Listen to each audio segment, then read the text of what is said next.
33 years ago today, there was a catastrophic event that took place in Soviet-occupied Ukraine, and during this event there were 3 men that risked their lives to save their country.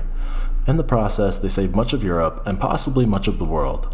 This is a story of 3 men who risked everything during the meltdown of the Chernobyl nuclear power facility. The bravery of the world's public works employees is absolutely unquestionable. However, Alexei Ananenko, Valery Bespalov, and Boris Baranov truly went above and beyond the call of duty. Without going deep into the inner workings of various types of nuclear power plants, the design of the Chernobyl power plant was massively flawed.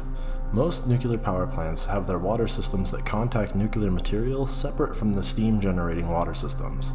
The Chernobyl plant had all of their water contacting nuclear material, eliminating a major safety feature. On April 26, 1986, there was supposed to be a routine test at the nuclear power plant. That test just happened to trigger 2 explosions and a major fire. The explosions released 400 times more radiation than the Hiroshima bombing, and the winds blew this toxic cloud over many parts of Ukraine, Russia, Belarus, Latvia, Estonia, and Lithuania. The lingering effects of this radioactive fallout have still been plaguing some of these places. Although the incident had a massive impact, without these 3 men, the incident would have been much, much worse.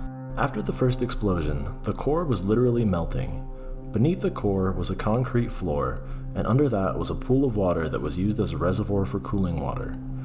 As the 185 tons of nuclear material in the core continued to burn through the concrete, engineers realized that when the nuclear material hit the pool of water beneath it, it would trigger a massive explosion.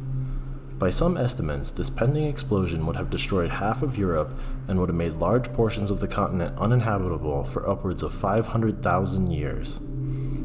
Since ending the runaway reaction of the reactor core was not an option, the only option to prevent this pending catastrophe was to drain the 5 million gallon pool under the concrete floor. There was a call for a 3-man diving crew to go into the highly radioactive pool and operate some valves to drain the pool before the molten core broke through the concrete.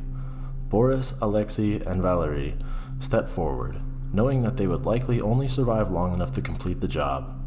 They took up the call anyways. On May 2nd, the men suited up and dove into the radioactive brine.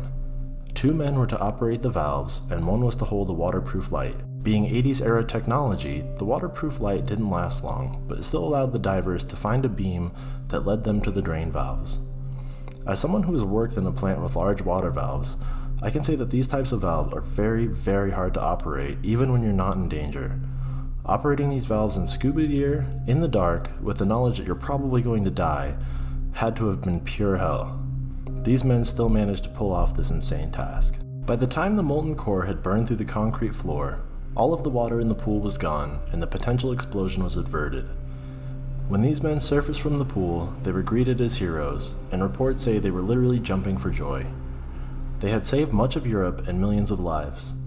Sadly, these men began to experience the effects of radiation sickness, and within weeks, these 3 heroes had died. Although they died, their story lives on, and their sheer heroism is a true inspiration to us all. Their names are Alexei Ananenko, Valery Bespalov, and Boris Baranov.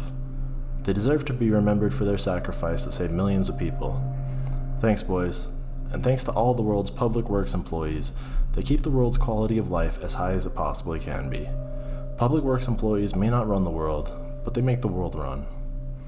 Thank you very much for listening. If you want to hear more presentations like this, please hit the subscribe button. And if you enjoyed this, please hit the like button. Again, thank you for listening.